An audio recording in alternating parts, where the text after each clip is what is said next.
Alors bonjour, je m'appelle Maxime Razou. Je suis franchisé Burger King depuis maintenant 3 ans.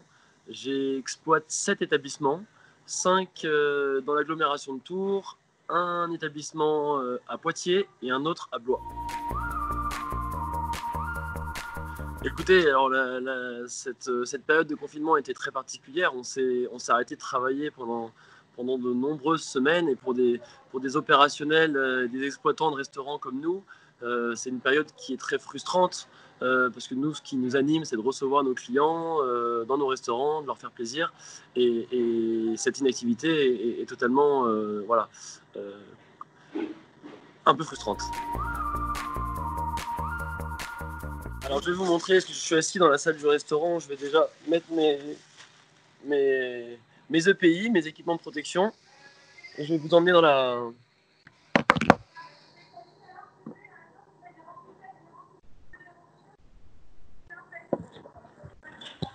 Alors voilà, j'ai mis mes EPI. Alors écoutez, je vais vous montrer donc les mesures qui ont été prises dans le restaurant. On a tout d'abord réalisé des marquages sur le sol dans le restaurant, que vous pouvez voir au sol.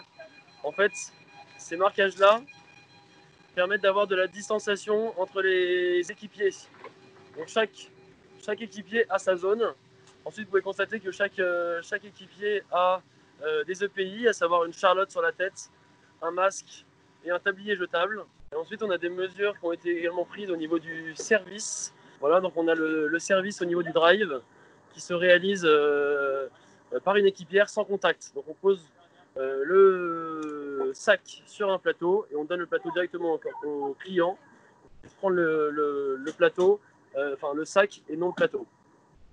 On a ensuite également des mesures qui ont été prises, je vais vous montrer, pour le service en delivery, donc la livraison à domicile.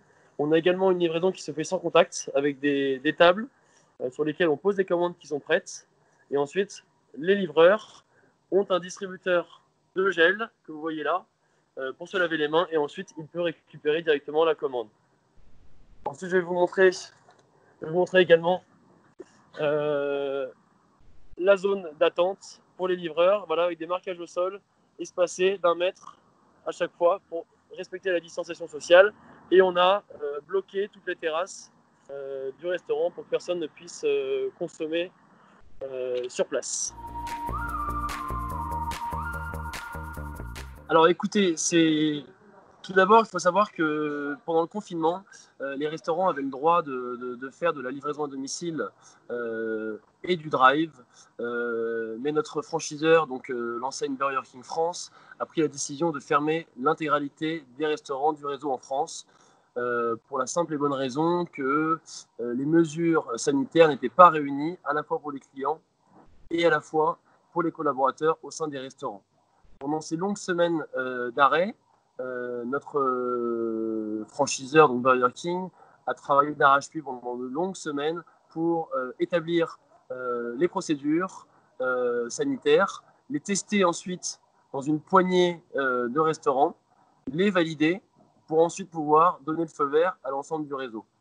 En parallèle de ces procédures, il a fallu aussi constituer un stock important de pays, donc d'équipements de protection individuelle, à savoir des charlottes, des masques, des tabliers, du gel.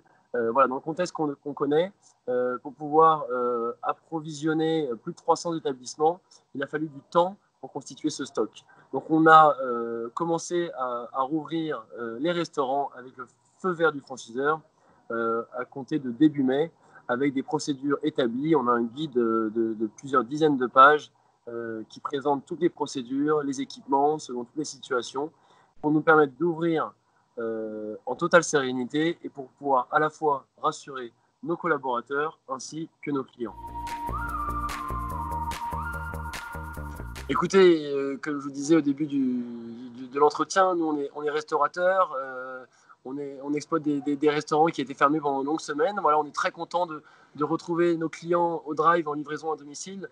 Après, nous ce qu'on aime aussi et ce qu'on souhaite surtout, c'est pouvoir les accueillir au sein de nos restaurants, dans les salles, parce que voilà, aujourd'hui, avoir avoir des salles vides, ça fait quand même un petit peu mal au cœur. Donc on espère pouvoir les rouvrir le plus vite possible, évidemment quand les conditions sanitaires seront toutes réunies.